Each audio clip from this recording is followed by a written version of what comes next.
Hello guys, good morning. Maluto ako ngayon ng kinunot na pagi. Pakita ko sa inyo yung ingredients natin. 1 cup of gata, kalahating kilong pagi, luya, sibuyas, at bawang, at yung wow sarap. Yung malunggay natin ng gulay, at naglalagay ako ng tanlad para mawala yung langsa.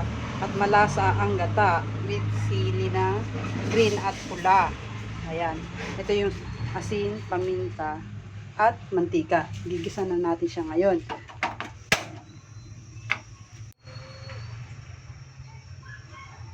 Ayan.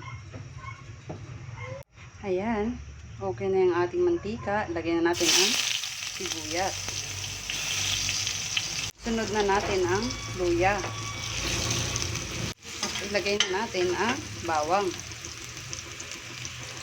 Ayan, ilagay na natin yung sibuyas, bawang, luya. Pwede na natin ilagay ang kinunot na pagi. Ayan. Lagyan na natin siya ng asin. Lagay na natin ang paminta. Ayan. Lagay na natin yung gata.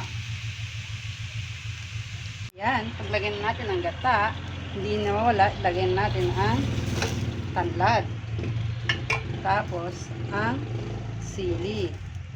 At ilagay na natin yung pure na gata na una natin tiniga sa isang 1 cup ulit.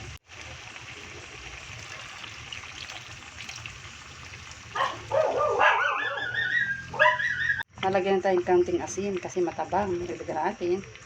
At lagyan natin ng pamintang kaunti. At hindi nawawala ang wow sarap. Kumulo na ang ating ginataang pagi, ilalagay na natin yung gulay na malunggay na nagpapasarap sa pagi. Ayan, yung leaves. Ayan. O, diba? Ganun lang kadaling lutuin ang ginataang pagi.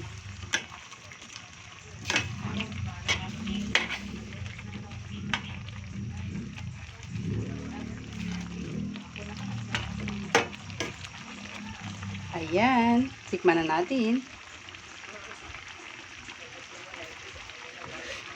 Ang sarap ng ginataang pagi.